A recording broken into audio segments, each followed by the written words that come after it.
enchaîne avec la 3 sur le modelage, point technique. Cette fois-là, on va voir comment on travaille l'intérieur du pot. Alors, l'intérieur d'un pot, c'est tout sauf un trou noir. La lumière y rentre plus ou moins, ce qui sous-entend un dégradé de valeur. Ça, on en est toujours au même point, que ce soit le modelage, le fond, l'intérieur, nous avons toujours un dégradé de valeur. C'est là-dessus qu'il faut vraiment attirer son attention. Alors, je reprends la suite de la vidéo précédente. Il faut se poser les bonnes questions. Donc, la première question, c'est déjà, est-ce que je veux attirer l'œil sur le modelage? Dans ces cas-là, l'intérieur du pot va être en teinte un peu sourde, dans les gris par exemple, ou dans des teintes froides.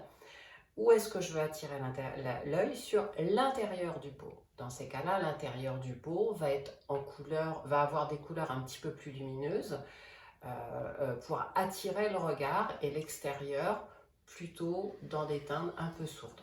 On inverse. Alors, les questions. D'où vient ma lumière? Alors, je réponds aussitôt. J'ai donc fait... J'ai fait une forme très simple, un bol. Donc, ma lumière va venir de la gauche. Ce qui veut dire que elle va taper sur cette partie-là, qui va être légèrement en contre-jour, mais là, ça va être plus clair, et elle va taper sur l'intérieur du pot à ce niveau-là. Donc, je vais avoir du très clair ici, coloré, et du plus foncé ici. Alors, quel est le choix de ma palette? Là, je fais le choix de la palette des pigments lourds.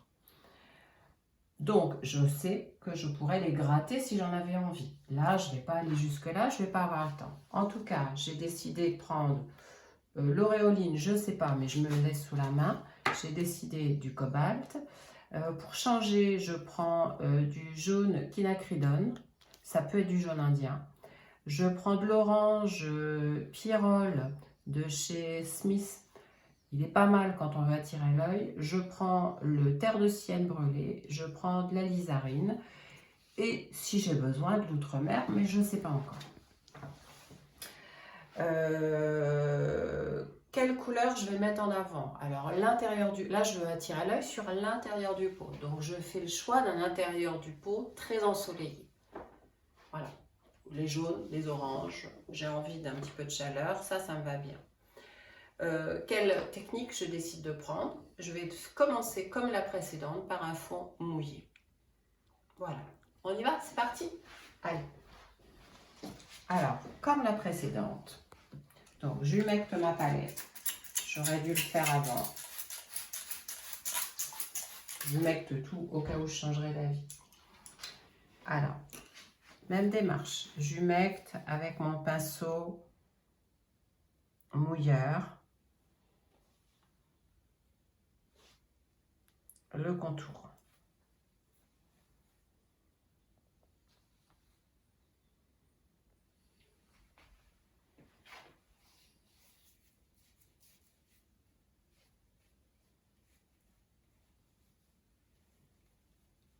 Voilà, partiellement à l'intérieur du pot, mais pour l'instant j'ai le temps.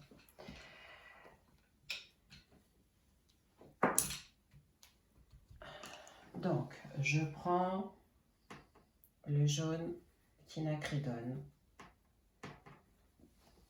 et je vais aller le mettre côté soleil.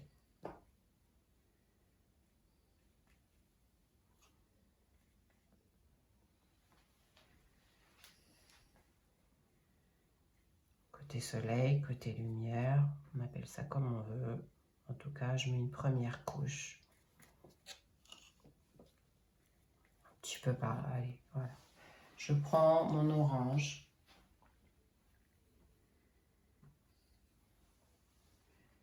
Vous voyez comme il est beau?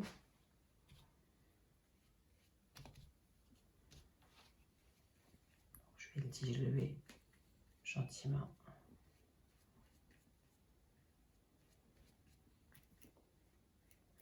Voilà. J'aime bien, ça fait des couleurs un peu vitamines. Et puis, je vais aller casser avec mon gris au niveau du fond.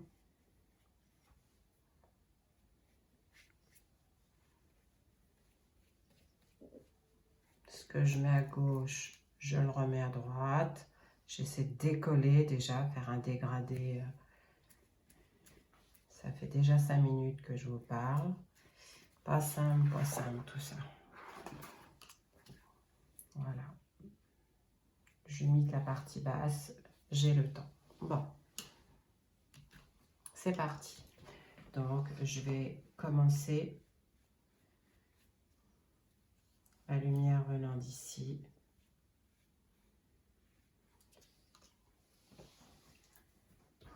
Je prends un peu de cyan brûlé que je mélange un peu avec du jaune. Et je vais commencer par la partie extérieure. Donc, que ce soit l'intérieur, l'extérieur de mon pot. Là, mon fond est bien humide, donc je vais essayer de ne pas le toucher. Je vais marcher en sous-couche. Donc, il faut bien que je mette une couche de préparation. Je vais essayer de garder du blanc de papier de ce côté-là. Je vais mettre ça aussi. Voilà, donc ça, on peut estimer que c'est ma sous-couche.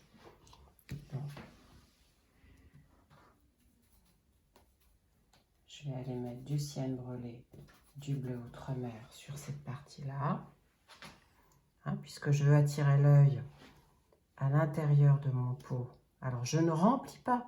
C'est arrondi un pot. Donc, ça va être clair, foncé, moyen.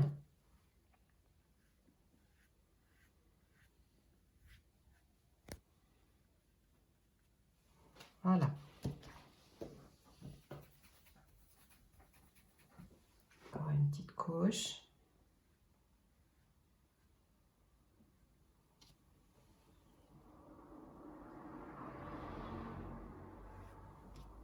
Donc là, j'ai quand même mis plusieurs couches de peinture. Ça ne devrait pas sécher tout de suite, ce qui va me permettre maintenant d'aller traiter la partie intérieure.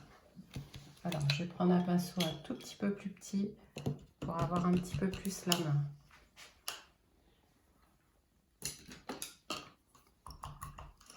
Voilà. Alors, c'est là que je vais attirer l'œil. Donc, je prends mon jaune de Pyrrole. Non, mon jaune quinacridone. Je suis tellement peu habituée à l'utiliser, celui-là. Donc, la partie lumière. Donc, pareil, je la mets partout.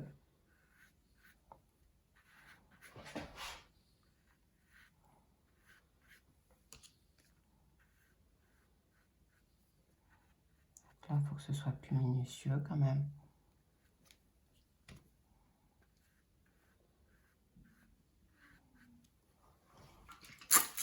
Je vaporise un petit peu l'ensemble pour pas que ça sèche trop vite. Donc, je prends maintenant l'orange de Pyrrole.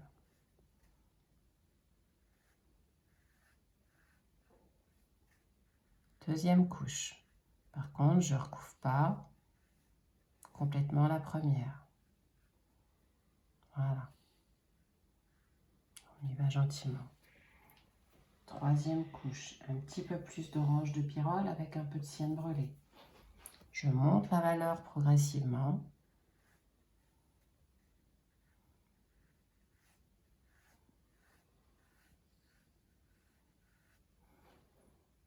Encore une petite couche d'orange de Pyrrole. Je veux vraiment attirer l'œil sur la partie basse. Sur la partie basse de l'intérieur du pot. On est bien d'accord. Voilà. Je vais maintenant foncer.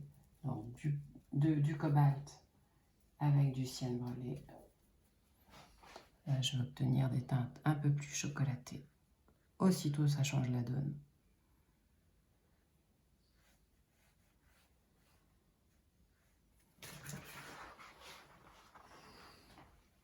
Je laisse circuler gentiment. Et là, c'est très mouillé, donc je vais laisser un petit peu reposer, ce qui me permet de reprendre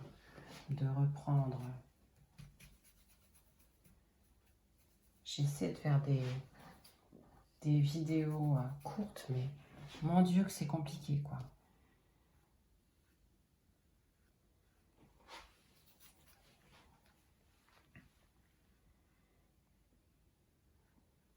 Donc l'extérieur du pot est plutôt plus froid. Donc je prends du bleu outremer. Non, je prends du cobalt et du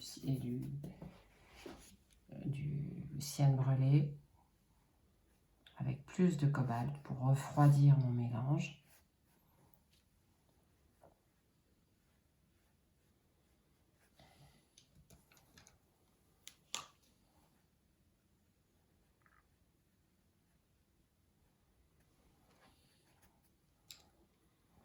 Voilà, là j'ai un petit boudin d'eau, donc je vais aller l'absorber. Il y a une petite goutte là. Donc je vais absorber le trop-plein pour pas que ça abîme mon intérieur de pot.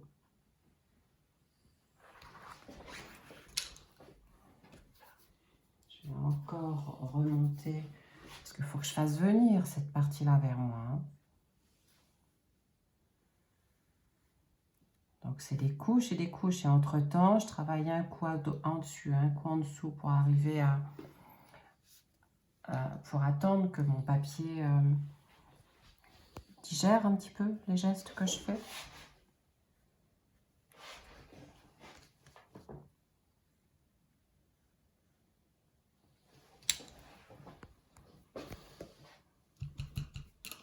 Ouais, il va bientôt falloir que j'arrête. Je peux très bien, le soleil étant là, décider de faire un choix complémentaire.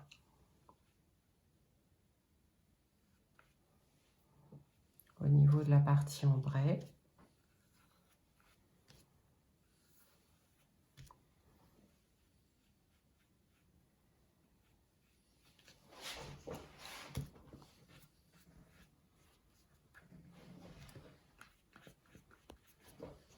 Et je peux, si je veux, revenir dans le fond.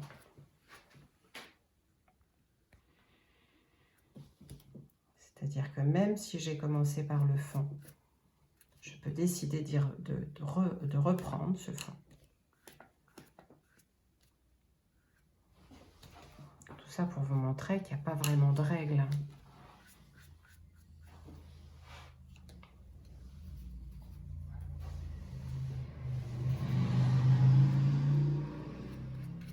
Tout est possible dans tous les sens.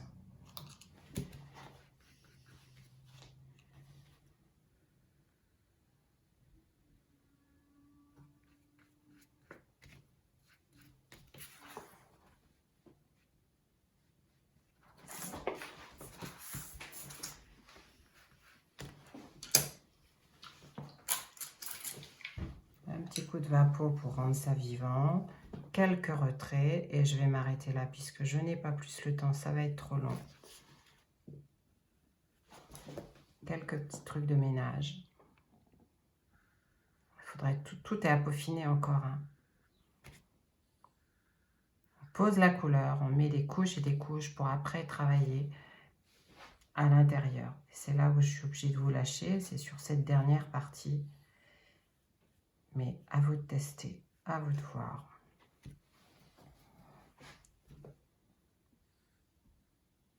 Vous voyez, la couleur circule, le bleu que j'ai mis à l'extérieur, je finis par le remettre un peu à l'intérieur.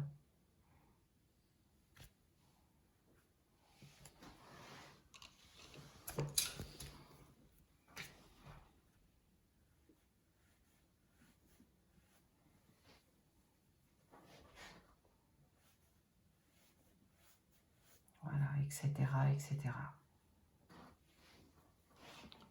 Donc là, j'ai fait un choix de couleur.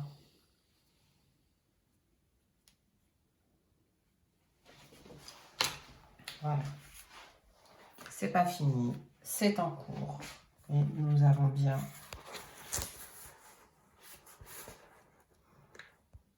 un effet de profondeur à l'intérieur. Et le pot d'à côté qui a lui séché. Hein, celui qu'on a vu tout à l'heure. Donc en clair, pour l'intérieur du pot, bien se poser les questions avant, pour prendre les bonnes décisions. Pensez à la lumière qui doit être traversante avec un dégradé de valeur. Poser la couleur avec la même technique, le modelage, c'est-à-dire couche sur couche. Et surtout, amusez-vous!